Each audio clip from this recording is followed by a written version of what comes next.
Hey guys, hi, this is Abhishek, master teacher of physics at Vedantu. कैसे चले बच्चों जिंदगी, कैसे हो मेरे शेरो शेरनियो? Welcome to this session. आज हम करने वाले हैं कॉम्पिटेंसी बेस्ड क्वेश्चंस जो आपके मिड टर्म्स में आएंगे और डेफिनेटली आपके फाइनल एग्जामिनेशन में भी आएंगे। उसके पहले कोई पीरियोडिक टेस्ट है वो उसमें भी आएंगे, ठीक है।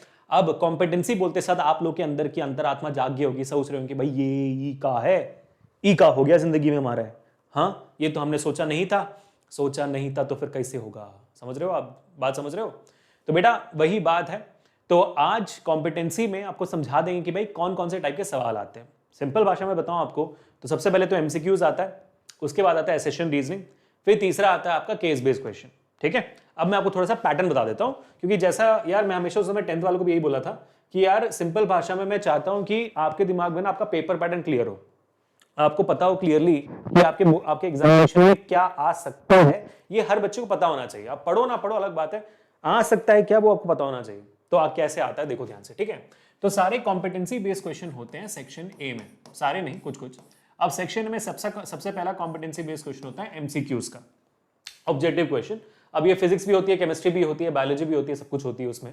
तो अगर आपका साइंस का पेपर है तो एमसीक्यूज में होंगे टोटल 20, जिसमें से फिजिक्स का होगा 3 से 4, ठीक है। आज हम करेंगे 7 एमसीक्यूज फिजिक्स के पहले ही 2 चैप्टर का, जो आपका motion and force and laws of motion, यही आपके मिड टर्म्स में आ रहा है, ठीक है। कुछ बच्चों के लिए ग्रेविटेशन भी आ रहा है, बच्चों चिंता मत करो, ग्रेविटेशन का एसेशन रीजनिंग हम कर लेंगे अलग से, डोंट वरी, ठीक है। फिर आगे बढ़ते हैं, एसेशन रीजनिंग आता है। एमसीक्यू 20 सवाल होते हैं, 20 में से 16 होता है ऑब्जेक्टिव क्वेश्चन, 4 होता है आपका एसेशन रीजनिंग। एसेशन रीजनिंग शायद आप पहली बार सुन भी रहे हो कि भाई ऐसे कौन से सवाल होते हैं, वो भी मैं आपको करके दिखाऊंगा भाई करना कैसे, और सवाल आपके टाइप्स दिखाता हूं। 4 आते हैं सवाल, मतलब 4 मतलब भाई 4 टोटल आते हैं, जिसमें से फिजिक्स का होता है सिर्फ 1, ठीक है, बायो के होते हैं 2। तो एसेशन रीजनिंग आज हम सेशन में 4 करेंगे, ठीक है। ये सेक्शन ए हो गया। उसके बाद होती है सेक्शन ई, जहां पर आपके आते हैं केस बेस्ड क्वेश्चन, जो होते हैं आपके एग्जामिनेशन में 3, जिसमें से फिजिक्स का होता है 1, आज हम करेंगे 2। तो अगर आप देखोगे कुल मिला के आपके फिजिक्स से सवाल हो जाते हैं 4, 5, 6 मान लो, यहां पर हम आज करने वाले हैं 13 सवाल, ठीक है। दुगना सवाल आज हम करने वाले हैं, और सिर्फ 2 चैप्टर से, ये तो सारे चैप्टर्स मिलाकर है, सिर्फ 2 चैप्टर से, तो मतलब समझ लो कि आप 4 गुना सवाल आज आप कर रहे हो, जो आपके मिड टर्म्स में, आपके बाकी टेस्ट में और फाइनल एग्जामिनेशन में आ सकता है। तो आप लोग रेडी हो तो बोलो जोर से, बल्ले बल्ले फोड़ते हैं। और अगर आज का सेशन अच्छा लगे तो please make sure to hit the like button, share this video and subscribe to the channel, और कमेंट से मुझे बताना कि आज का टफेस्ट सवाल कौन सा लगा आपको। बाय द वे, आज का सबसे टफेस्ट और इंपॉर्टेंट सवाल हमारा आज का 13th क्वेश्चन है, 12th क्वेश्चन है। लास्ट वाला क्वेश्चन इजी है, 12th वाला क्वेश्चन सबसे हार्ड है और सबसे अच्छा भी है। अगर वो आ गया तो समझ लो कि आपके मार्क्स गए, आपसे दूर गए, ठीक है। तो भाई छोटा सेशन है, 30 मिनट में करने की कोशिश करूंगा मैं, क्योंकि है तो एमसीक्यूज ही ना। चलो आ जाओ जल्दी से शुरू करते हैं। तो पहला सवाल, सीधा हम चलते हैं एमसीक्यूज की तरफ। पहला सवाल ये रहा, Which velocity time graph shows a period of acceleration in the motion? इनमें से कौन सा वेलोसिटी टाइम ग्राफ है जो आपको एक एक्सेलरेटेड मोशन वाला ग्राफ दिखा रहा है? एक्सेलरेटेड मोशन मतलब क्या होता है? वेलोसिटी बदलनी चाहिए, जहां पर वेलोसिटी बदलेगी और बढ़ेगी वो एक्सेलरेटेड मोशन होता है ना। यहां पर आप देखोगे वेलोसिटी कांस्टेंट है, कम हो रही है, कांस्टेंट है, कम हो रही है, तो यहां पर कहीं एक्सेलरेशन नहीं है। बी वाले की बात करेंगे तो आप देखोगे वेलोसिटी सेम ही है, वो बढ़ नहीं रही है, कम नहीं हो रही है। डी की बात करेंगे तो वेलोसिटी पूरा नीचे जा रहा है। तो अब तक तो आपने चैट में स्पैम कर दिया होगा सर बी है, क्योंकि बी का ये वाला जो पार्ट है वो एक्सेलरेशन दिखा रहा है मैं, है ना। तो yes, the answer goes out to be B. B आपका सही जवाब हो जाता है, कांग्रेचुलेशन। तो ऐसे होते हैं आपके ऑब्जेक्टिव और एमसीक्यू बेस्ड सवाल, ठीक है। अब और 6 बाकी है, फोड़ते हैं। The picture below shows a man swinging on an object in a uniform circular motion. लगता है बंदा घोड़ा चलाता है, ठीक है। A, B and C are 3 different points on the path of motion of the object. हाँ भाई दिख रहा है, A point, B point, C point, ठीक है। What is the net displacement of the object after one complete swing? अगर आपको net displacement पूछना था एक कंप्लीट स्विंग के बाद, तो पॉइंट A, B और C के बारे में क्यों बताया? क्यों बताया? नहीं बताओ, क्यों बताया? जरूरत नहीं थी ना। हाँ, तो एक कंप्लीट स्विंग के बाद डिस्प्लेसमेंट क्या हो जाएगी भाई साहब? 0 ही होगी, क्योंकि जहां से शुरू किया था वहीं पे आ गया। What is displacement? The distance between the initial and the final position of the object. तो अगर पॉइंट ए से शुरू किया है तो घूम के अगर वहीं आ गया तो इनिशियल पॉइंट और फाइनल पॉइंट तो सेम हो गई, डिस्प्लेसमेंट हो गया 0। Next question, the table below shows the speed of a bus in 3 hours of its travel. ठीक है भाई, 3 घंटे का ट्रैवल है, हमारे बस ने पहले घंटे में 35 किलोमीटर पर आवर की स्पीड से गाड़ी चलाई, सेकंड घंटे में 60 किलोमीटर पर आवर की स्पीड से गाड़ी चलाई, थर्ड आवर में 40 किलोमीटर पर आवर की स्पीड से गाड़ी चलाई। What is the average speed of the bus? ठीक है, अब इस सवाल को करने का दो तरीका है, एक लॉन्ग कट मेथड, एक शॉर्टकट मेथड। पहले लॉन्ग कट कर लेते हैं ना, लॉन्ग कट, लॉन्ग कट क्या है लॉन्ग कट? भाई एवरेज स्पीड का फॉर्मूला सीधा अप्लाई करो। क्या फॉर्मूला होता है? Total distance upon total time. Sir total distance तो पता ही नहीं, टोटल टाइम पता है? हाँ, 1 घंटा, 2 घंटा, 3 घंटा, 3 घंटे हो गया आपके टोटल टाइम। ठीक है, टोटल डिस्टेंस क्या है? डिस्टेंस निकालो भाई, आपके पास स्पीड है और टाइम है, डिस्टेंस निकाल सकते हो ना। कैसे? डिस्टेंस क्या होता है? Speed into time. Speed is distance upon time, तो डिस्टेंस होता है स्पीड इनटू टाइम। तो पहले वाले में स्पीड कितनी है भाई? 35, टाइम 1 घंटा, सो 35 इंटू 1 35, है ना। तो अगर आप ऐसा देखोगे तो यहां पर आपका स्पीड आएगा 35 किलोमीटर, डिस्टेंस आएगा 35 किलोमीटर। यहां पर स्पीड है 60 किलोमीटर पर आवर और ये भी 1 घंटे में ही पूरा कर रहा है वो, तो यहां पर भी टाइम 1 घंटा हुआ। 60 इंटू 1 करोगे तो 60 किलोमीटर भी आएगा। वहीं यहां पर तीसरे घंटे में, थर्ड आवर बोला हुआ है, तो तीसरे घंटे 1 घंटे में 40 किलोमीटर पर आगे स्पीड से जा रहा है, तो 40 इंटू 1 अगेन 40 किलोमीटर्स, है ना। तो टोटल डिस्टेंस कितना हुआ? 60 प्लस 40 100, 100 प्लस 35 135, 135 बाई 3 होता है 45 किलोमीटर पर आवर। आपका एवरेज स्पीड हो जाता है आपका ऑप्शन सी। ठीक है, ये हुआ लॉन्ग कट। अब शॉर्टकट क्या है सर? सर शॉर्टकट बबुआ है बहुत सिंपल। जहां पर भी आपको दिखे कि टाइम कांस्टेंट है ना। देखो, पहले घंटे, दूसरे घंटे, 3 घंटे, तीनों में 1-1 घंटे का टाइम कांस्टेंट है। जहां पर भी टाइम कांस्टेंट होता है, एवरेज स्पीड आप निकाल सकते हो with the formula v1 plus v2 plus v3 divide by 3। अगर 2 होते स्पीड तो हम करते हैं v1 प्लस v2 बाई 2। ठीक है, यहाँ पे 3 स्पीड से, इसलिए v1 plus v2 plus v3 by 3 हो जाएगा। ठीक है, v1 कितना है भाई? v1 है 35 plus 60 plus 40 divide by 3। Exactly यही चीज होगी, है ना। 135 बाई 3, तो 135 बाई 3 हो जाता है 45। तो इस फॉर्मूला का भी आप इस्तेमाल कर सकते हो अगर आपका टाइम कांस्टेंट है तो। ठीक है, तो the answer comes out to 45 kilometre per hour. Congratulations, आपने एक्स्ट्रा एक नया फॉर्मूला भी सीख लिया। नेक्स्ट सवाल, हाँ जी। What would happen if a smaller ball were rolling? ठीक है, एक छोटू सा बॉल रोल कर रहा था, रोल कर करके with a velocity of 5 metres per second. भाई 5 मीटर पर सेकेंड, 1 सेकेंड में 5 मीटर बहुत ज्यादा स्पीड होती है बाय द वे। तो 5 मीटर पर सेकेंड की स्पीड से वो रोल कर रहा था and went and struck the bigger ball at rest. ये रेस्ट की, ये ऑब्जेक्ट की इनिशियल वेलोसिटी 0 थी, इसको जाकर इसने ठोक दिया। ठीक है, तो अब क्या होगा? दोनों balls would continue to roll in the direction of some. इसने इसको धक्का मारा तो ये भी रोल हो रहा है, वो भी रोल है सेम डायरेक्शन में। या भाई स्मॉलर बॉल इससे टकराएगा, बॉल से टकराएगा और टकरा के रीबाउंड हो जाएगा और ये वाला बॉल सामने जाएगा। तीसरा, smaller ball would stop rolling and the bigger ball would start rolling. मतलब भाई ये जाएगा, टकराएगा, रुक जाएगा और ये आगे बढ़ेगा। कि the two balls would roll in the direction opposite to the strike, मतलब दोनों बॉल ऐसे निकल जाएंगे। क्या होगा भाई? सिंपल सी बात है, क्योंकि इसकी वेलोसिटी इतनी ज्यादा है ना, क्योंकि इसकी वेलोसिटी इतनी ज्यादा है, वो टकराने के बाद उस बिगर बॉल के साथ आगे बढ़ जाएगा। लेकिन ये जवाब बहुत वेग है। ठीक है, दोनों सेम डायरेक्शन आगे जाएंगे, ये जवाब बहुत वेग है क्योंकि हमें बिगर बॉल का मास नहीं पता, छोटे बॉल का मास नहीं पता, तो मोमेंटम कितना गेन हो, क्योंकि इसमें से सारी चीजें पॉसिबिलिटी ही है, सारी चीजें पॉसिबल ही है वैसे। बट इसको निकालने का तरीका हो सकता है इन सिंपल सेंसेस की भाई कंजर्वेशन ऑफ मोमेंटम। तो ये जो सवाल है कंजर्वेशन ऑफ मोमेंटम के हिसाब से पहला ऑप्शन सही होना चाहिए, क्योंकि पहले हिसाब में आपके ऑब्जेक्ट की वेलोसिटी 0 थी और दूसरे वाले ऑब्जेक्ट की मोमेंटम 0 नहीं थी, वेलोसिटी भी 0 नहीं थी। तो जब वो जाकर उसे टकराएगा, इसका मोमेंटम उसमें थोड़ा सा ट्रांसफर हो जाना चाहिए जिसकी वजह से वो आगे जाए। That is what the idea should be. तो पहला ऑप्शन वहां से सही हो जाता है। ठीक है, बट वो ये नहीं, ये सवाल आपको नहीं आ रहा है क्योंकि कंजर्वेशन ऑफ मोमेंटम आपके सिलेबस में फिलहाल है नहीं। ठीक है, a freely falling object travels 4.9 metres in first second. पहले सेकेंड में 4.9 मीटर्स, दूसरे सेकेंड में 24.5 मीटर्स, तीसरे सेकेंड में ऐसे आगे जाता ही है भाई, जा रहा है ऐसे। ठीक है, this data shows that the motion of a freely falling object is, भाई यार एक ऑब्जेक्ट जो फ्रीली फॉलिंग है उसके ऊपर एक्सेलरेशन पता है हमें 9.8 मीटर पर सेकंड का स्क्वायर का होता है, अगर उसमें एक्सेलरेशन है तो यूनिफॉर्म मोशन तो डेफिनेटली नहीं है, नो एक्सेलरेशन भी डेफिनेटली नहीं है, उसकी वेलोसिटी यूनिफॉर्म होगी तो एक्सेलरेशन कैसे होगा, तो uniform acceleration is the correct answer and the value of that acceleration is 9.8 metres per second square, बताइए आपको। छठवां सवाल आज का भाई, when a toothpaste tube is squeezed its shape changes, the force responsible for this is an example of balance force, centripetal force, unbalanced force, centrifugal force। मैं guarantee से कहता हूं आपको यहां पर 100% बच्चे आप गलत जवाब देने वाले हो, 100% आप गलत जवाब देने वाले हो, बेट लगा लो, जवाब दो इसका, क्या लगता है व्हाट इज द आंसर। जब एक टूथपेस्ट ट्यूब को प्रेस करते हो तो उसका शेप बदलता है और टूथपेस्ट बाहर आता है। The force responsible for this is an example of balanced force, centripetal, unbalanced, centrifugal।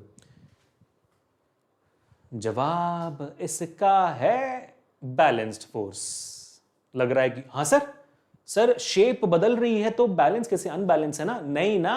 अगर मान लो अगर आप ये हमारा टूथपेस्ट है, टूथपेस्ट पे अगर आप अनबैलेंस फोर्स डाल रहे हो, अगर आप ऊपर से अनबैलेंस फोर्स डालोगे तो पूरा टूथपेस्ट का ट्यूब नीचे जाएगा, अगर आप नीचे से अनबैलेंस फोर्स डालोगे तो पूरा टूथपेस्ट का ट्यूब ऊपर की तरफ जाएगा, दाएं बाएं जाएगा, जिस डायरेक्शन में अनबैलेंस फोर्स होगी। यहां पर मैं यहां से भी इक्वल फोर्स डालता हूं तो ये कहीं जाती नहीं है, बस वो पिचक जाती है और वो बाहर आता है टूथपेस्ट, समझे। तो इसलिए ये बैलेंस फोर्स सिस्टम है, अनबैलेंस नहीं। मुझे लगा था कि बहुत सारे बच्चे अनबैलेंस बोलेंगे, आई एम होपिंग कि मैं राइट हूं, तो फिर समझ में आएगा कि मैं आप लोगों को जानता हूं, है ना, जानता हूं ना। चलो आगे बढ़ते हैं। और भाई हो गया done, your MCQs are done, we are moving into assertion reasoning right now. अब मैं आपको बताता हूं कि एसेशन रीजनिंग कैसे करते हैं। चलो कुल्लू भैया की थोड़ी खिल्ली उड़ाते हैं, ठीक है। तो एसेशन रीजनिंग को भूल जाओ, इसको बोलो स्टेटमेंट 1 स्टेटमेंट 2, सेंटेंस 1 सेंटेंस 2 बोलो। क्या बोलो, सेंटेंस नंबर 1 सेंटेंस नंबर 2, ठीक है।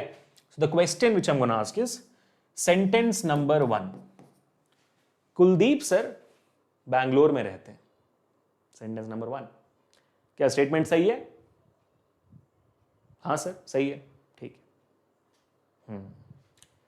Statement number, sentence number 2, Kuldeep sir Vedantu में काम करते हैं। क्या सही है? हाँ सही स्टेटमेंट है 2। तो पहला वाला भी सही था, दूसरा वाला भी सही था, करेक्ट है।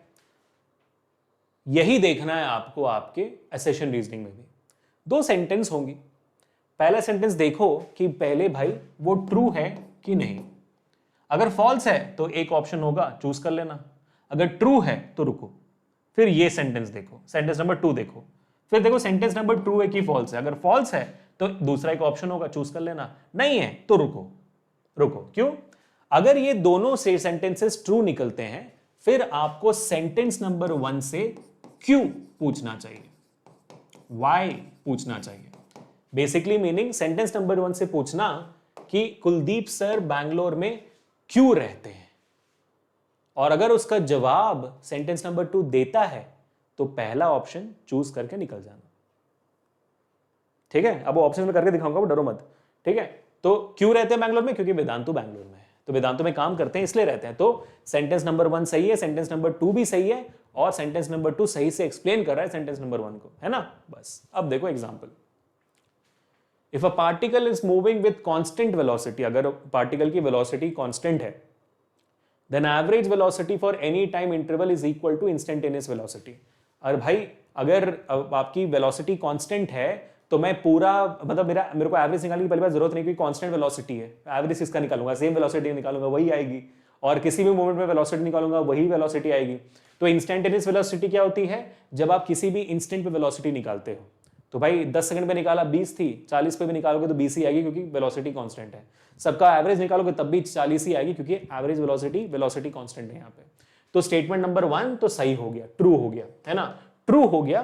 तो ये वाला जो ऑप्शन है, assertion is false but reason is true, possible नहीं है।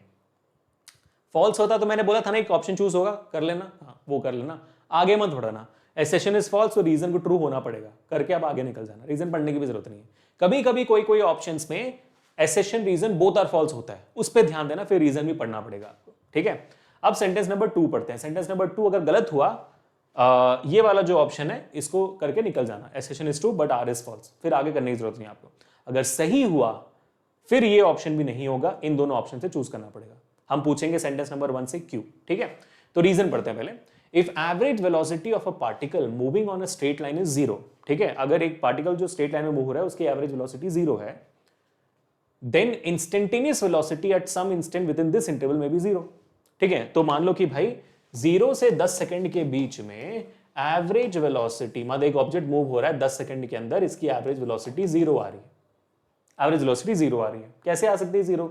यार एवरेज मान दो कि शुरुआत इसने 20 मीटर पर सेकंड की स्पीड से की थी, बीच में इसकी वेलोसिटी 0 होगी और आखिर में इसने 20 मीटर पर सेकंड पकड़ लिया, फिर आगे जाके 0 हो गई, फिर ऐसे ऐसे कर करके मान लो कि यार एवरेज वेलोसिटी मतलब वापस आ गई, फिर नेगेटिव हो गई, जो भी सीन था, ठीक है।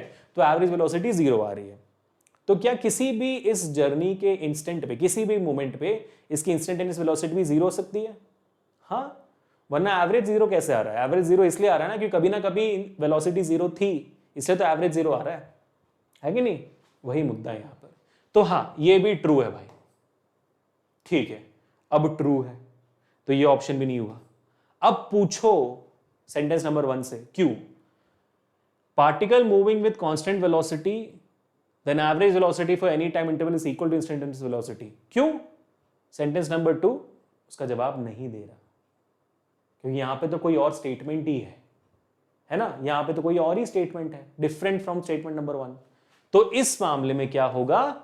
एसेशन रीजनिंग यानी कि सेंटेंस नंबर 1 और sentence number 2 are true but R is not the correct explanation of A का एक्सप्लेनेशन ये नहीं, वो एक्सप्लेन कर ही नहीं रहा है ना। करता तो मैं पहला ऑप्शन चूज करता।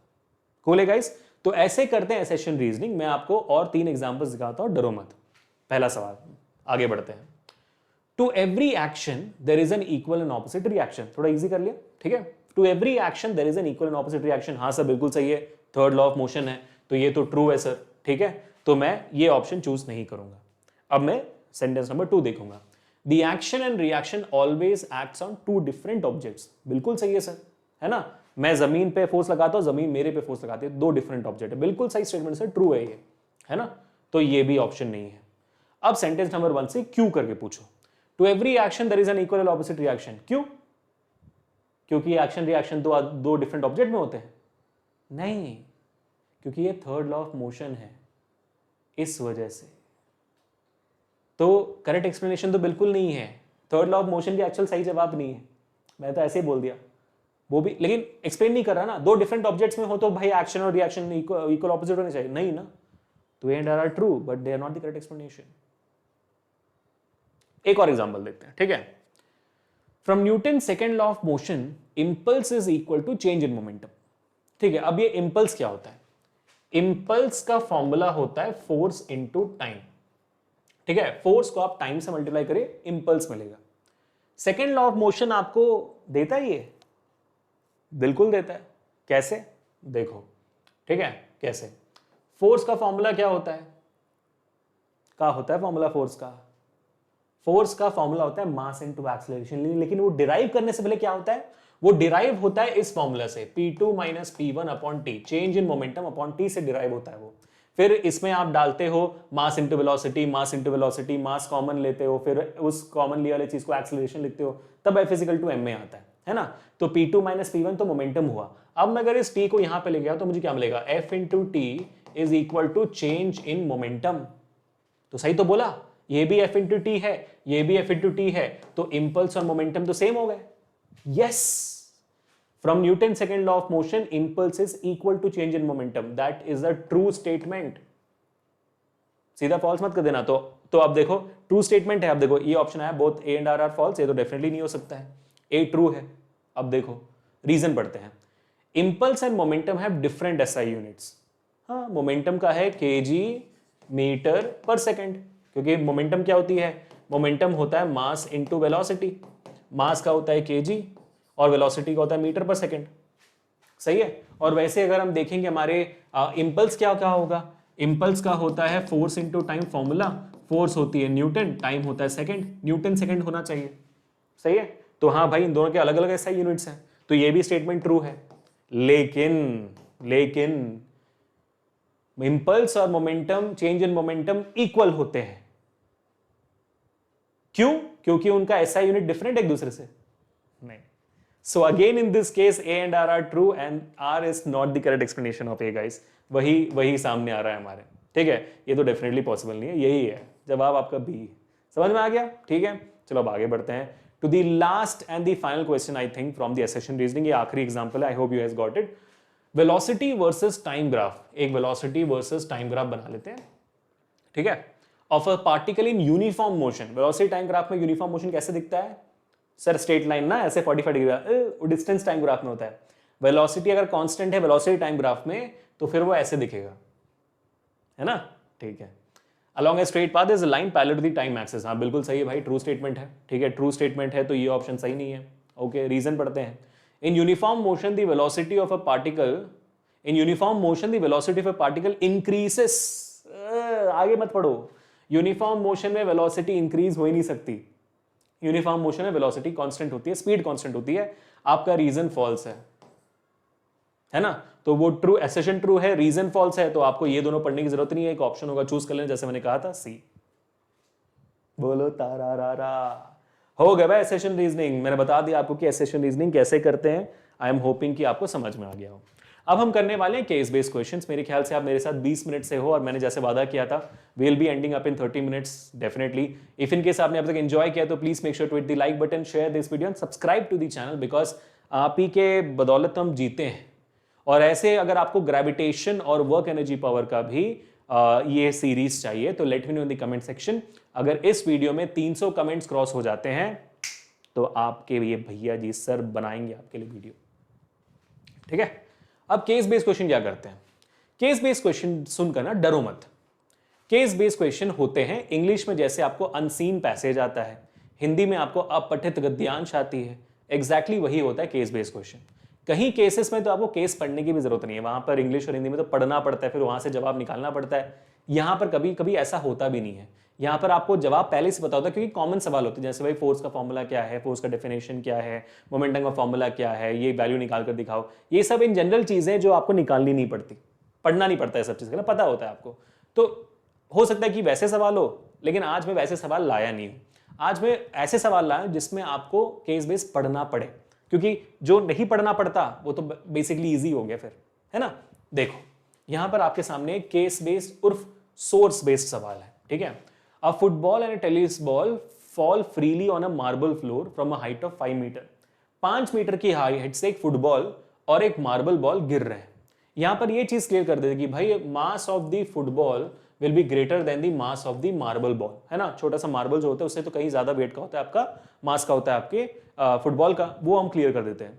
और दोनों एक हाइट से गिर रहे हैं और दोनों पर एक ही एक्सेलरेशन ड्यू टू ग्रेविटी है, 9.8 मीटर पर सेकंड स्क्वायर। ये कॉमन कॉन्सेप्चुअल चीज है जो आपको याद रहनी चाहिए। क्लियर है? अब आगे बढ़ते हैं। पहला सवाल, will the football and the tennis ball hit the floor with the same momentum? Explain your answer. Will they? The answer to that question is no, they will not. They will not. Why? Because they both are falling from the same height. They have the same acceleration. They should probably have the same velocity, but their masses are different. Momentum का formula होता है mass into velocity. Football का मास ज्यादा है और marble का कम है. So the momentum of the football will be greater than the momentum of the marble ball क्योंकि उसका मास ज्यादा है. करेक्ट? ठीक है. Both balls bounce back after hitting the floor. हाँ, नीचे गिर के टकरा के ऊपर आएंगे, बाउंस करेंगे ना. What caused the balls to bounce back? Third law of motion. Ball ने फ्लोर पे फोर्स लगाया, जमीन ने आपके बॉल पे फोर्स लगाया. Every action has an equal and opposite reaction. So this is basically third law of motion. खत्म. तीसरा, will the balls reach a height of 5 meter or less than 5 meter after bouncing back? कभी ऐसा हुआ है कि भाई आपने ball फेंकी और उतनी हाइट तक वापस आई हो? ऐसा बिल्कुल पॉसिबल नहीं है. इट्स नॉट पॉसिबल बिकॉज सबसे पहले जब बॉल टकराती है जमीन से अपनी थोड़ी सी वेलोसिटी लूज कर देती है because of that loss of energy. तो कभी पॉसिबल नहीं है. करेक्ट? खत्म. Which of these will produce, हाँ अब देखो, अब इसके आगे वाला जो सवाल है वो रिलेटेड ही नहीं है आपके पिछले सवाल से, ये कंप्लीट डिफरेंट है. Which of this will produce the maximum acceleration? ठीक है, आपको सबका एक्सेलरेशन निकालना है, सब में फोर्स और मास दी गई है. तो आपको पता है कि F is equal to ma होता है, तो A हो जाएगा का F upon m.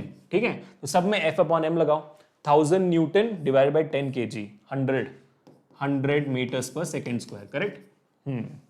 1000 newton by 5 kg, then basically कितना हो गया भाई ये 200 meters per second square. ठीक है, यहां पर 3000 Newton divide bye 30 kg, 3000 Newton divide bye 30 kg is वही सेम हो गया 100 meter per second square. A force of 3000 Newton acting on a mass of 10 kg, 3000 divided by 10 is 300 meter per second square. तो आपका यहां पे सबसे ज्यादा maximum acceleration आपका ये चौथा वाला क्रिएट करता है. ठीक है, सही निकाला ना मैंने वैल्यूज.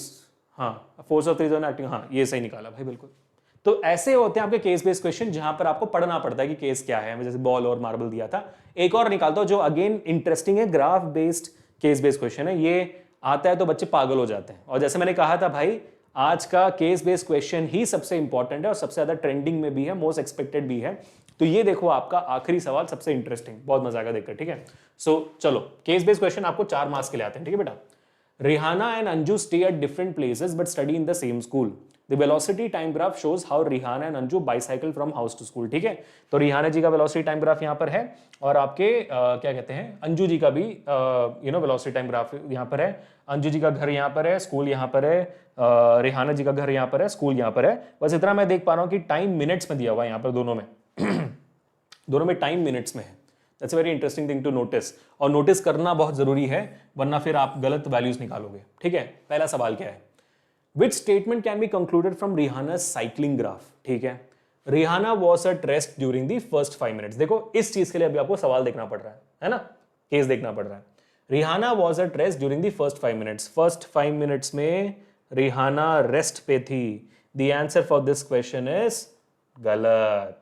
क्यों गलत स्टेटमेंट है? क्यों? क्योंकि वेलोसिटी टाइम ग्राफ में आपका पैरेलल लाइन शोज की वो वेलोसिटी कांस्टेंट थी, तो एक कांस्टेंट वेलोसिटी से मूव कर रही थी, वो मूव जरूर कर रही थी. दूसरा, Rihanna cycle the fastest between 5 minutes and 10 minutes. अच्छा, 5 minutes और 10 minutes के बीच में, हाँ आप देखोगे सबसे ज्यादा तेजी से दौड़ रही हो क्योंकि उसका एक्सेलरेशन यहां पर सबसे मैक्सिमम है. बिल्कुल सही बोला है, that is a correct statement. Yes, C क्या है, Rihanna cycled with uniform acceleration between 15 minutes and 20 minutes. अच्छा, Rihanna cycled with uniform acceleration between 15 and 20 नहीं, यूनिफॉर्म एक्सेलरेशन हाँ यस सही जवाब है, क्योंकि यार ये डी एक्सेलरेट हो रहा है लेकिन फिर भी यूनिफॉर्म एक्सेलरेशन ही है, यूनिफॉर्म डी एक्सेलरेशन है 15 से 20 minutes. बिल्कुल सही है, तो यूनिफॉर्म डी एक्सेलरेशन है, यहां पर एक्सेलरेशन दिया हुआ है.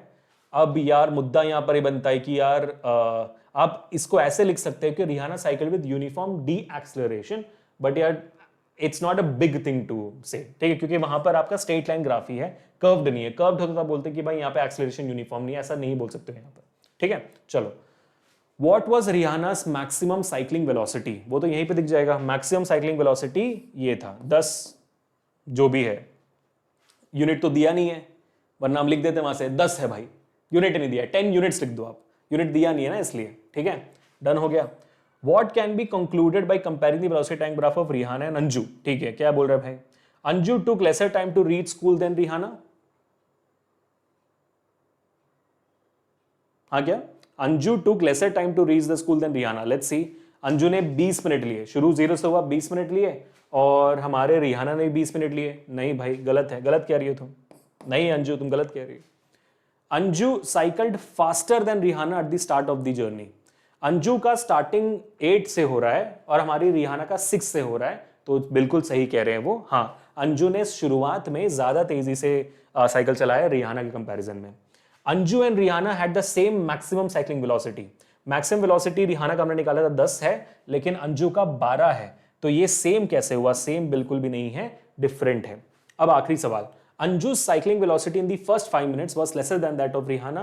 I don't think so. Rihanna 6 पर है और अंजू 8 पर है, तो पहले 5 मिनट में अंजू का ज्यादा था, कम नहीं था. ये हो गए आपके फाइनल केस बेस्ड क्वेश्चन भी. I really hope always enjoyed this guys. मेरे को तो बहुत मजा आया, डिफरेंट सवाल किए और मजा आ जाता है कि भाई कम टाइम में ना सबसे ज्यादा नॉलेज दे देते हैं आप. और याद रखिएगा बच्चों, ये जो सेशन है ये रिवीजन के लिए, आपके कॉम्पिटेंसी बेस्ड क्वेश्चन से आपका परिचय कराने के लिए है, आपको एक्सपोजर देने के लिए, रिवीजन के लिए है ना. अगर आपको डिटेल में कॉन्सेप्ट समझने हैं तो सिंपल से यूट्यूब में सर्च कर लीजिए Abhishek sir motion one shot, force and laws of motion one shot Abhishek sir, gravitation one shot Abhishek sir, work energy and power one shot Abhishek sir. आपको सारे वीडियोस मिल जाएंगे। इनफैक्ट वन शॉट्स भी डिफरेंट डिफरेंट तरीके के मिलेंगे, 1 घंटे वाले, 2 घंटे वाले, 30 मिनट वाले, 10 मिनट वाले, सब मिल जाएंगे आपको। तो 10 मिनट वाले छोटे छोटे वन शॉट्स आप रिविजन के लिए इस्तेमाल करिए और बड़े बड़े वन शॉट्स आप डिटेल में समझने के लिए करिए। तो मैंने हर एक टाइप के बच्चे के लिए वीडियोस बना लिया है ना बेटा, और यही मैं चाहता हूं कि आप लोग अपनी पूरी कोशिश करते रहो।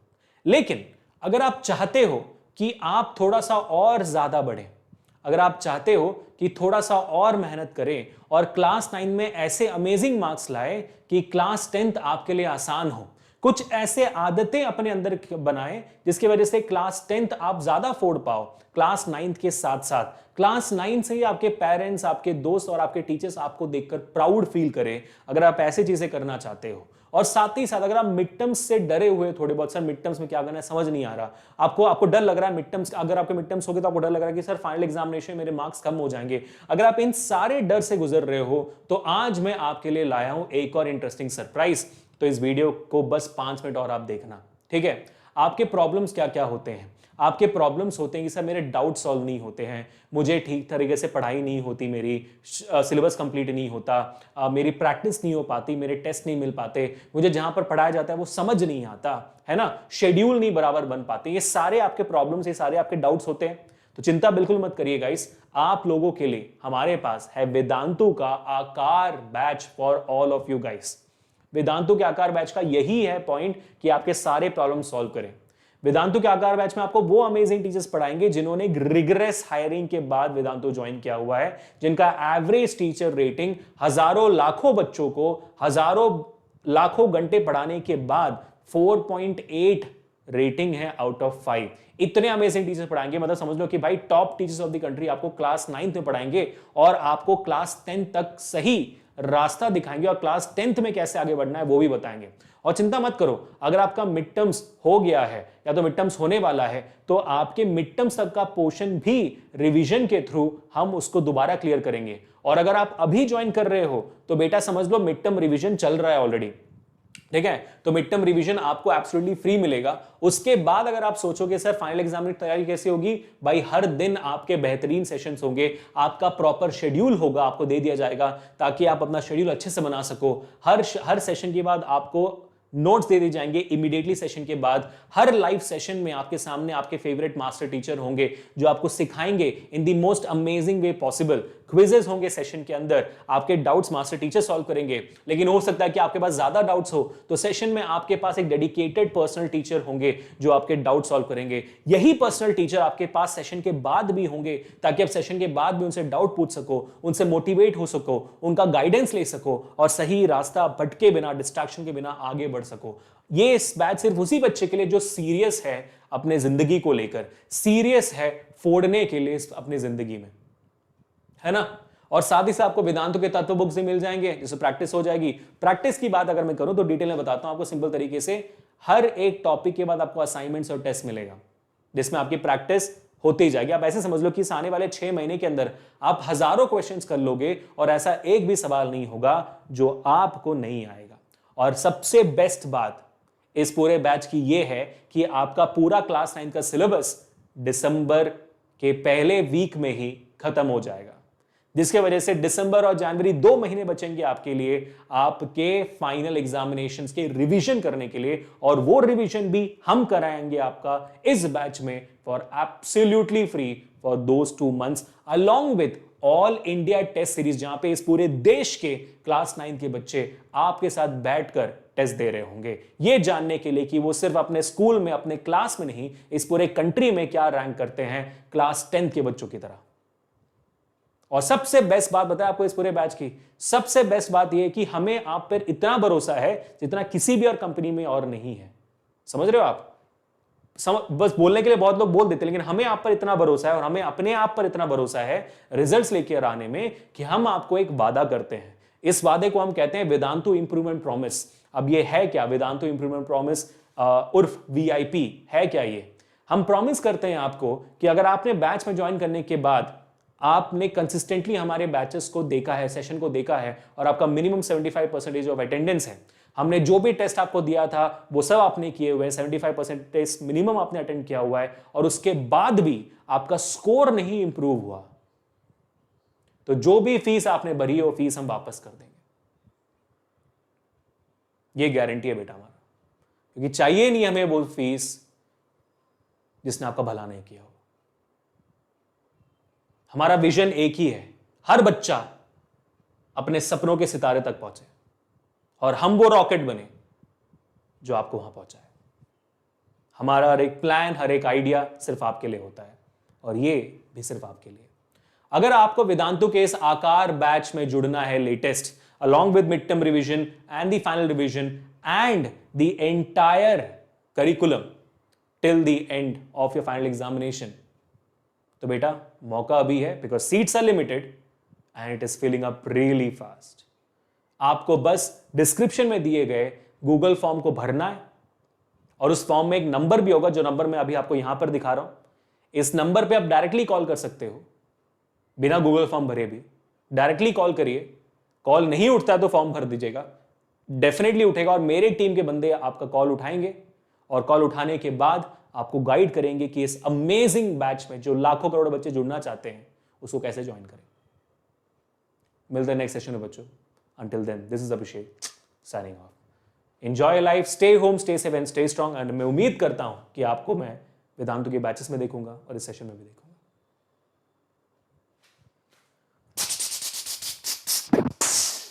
Peace, people.